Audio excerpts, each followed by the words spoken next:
When looking at the second half of the Financial Markets Act, we will be starting with Chapter 10, which are the market abuse provisions.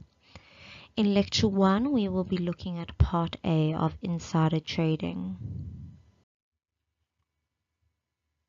So in this section, we will be dealing with Chapter 10 of the Act. So this is the exciting part of the Financial Markets Act, or I think it is the exciting part, because we will be dealing with market abuse. So market abuse is split into various sections. There's insider trading, there's prohibited trading practices, as well as various types of manipulation of statements. So we will be going through each one.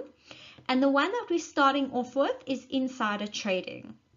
So within the insider trading section and within the chapter of market abuse, they have their own important definitions. So just like every piece of legislation has a definition in section 2, this chapter of the legislation has its own certain definitions as well.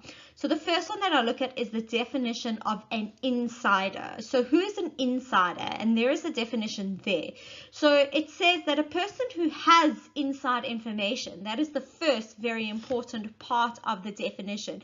And very often people skip this part out. So what is important is that it is a person who has inside information. So some people just skip on to the next one and saying that they're a director, employee, shareholder, or have access to information, but they forget that part, that it is a person who has the information, right? And then B, such a person who knows the direct or indirect source. So, for example, if you are a director and you have information, you're an insider. You have access to an information because you're an employee, you're an insider. If you're married to a director, you have direct source of that information, you can be an insider. Just because you are an insider doesn't make you guilty of an offense. I will show you exactly what I mean later. So you get many people that are insiders, but these people don't go to jail. Why? They're not guilty of an offense. So think about a corporation. Every employee that works in a corporation is technically an insider, right? They have access to that information and they're an employee there. But what they do with the information is the important part. Then, Section 77 also defines inside information. So now we're talking about the actual information. So inside information is specific or precise information. So it's not just general information. Very important, has not been made public. Okay, and A is learned by an insider. And this is the catcher here. If it was to be made public, it would have a material effect on the price or value of a security. So for example, if you work at a company and they decide they are going to change their paper supplier to a different supplier of paper, that is inside information. However, that will not have a material effect on the value of their shares, right? So things that will have a material effect on the value of the shares is generally a merger, acquisition, if, for example, the director of the company falls ill, things like that. So it must have a material effect. So you can see there are two parts to that definition.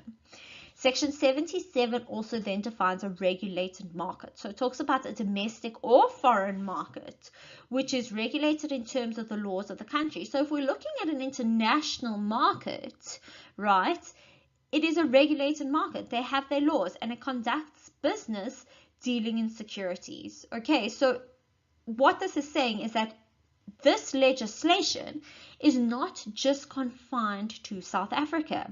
It refers to a regulated market, which could be a market anywhere really that has regulation.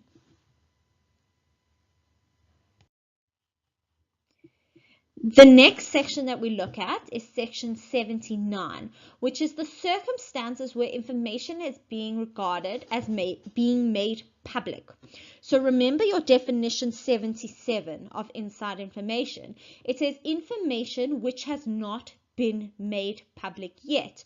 So now how do we know when information is made public? Well, according to section 79, inside information is made public when it is the following four situations. It's published in accordance in accordance with the rules. So in South Africa, they publish it on SENS, right? SENS is the news broadcaster run by the JSE. So if anything happens, SENS will send out a publication, and that is regarded as being made public.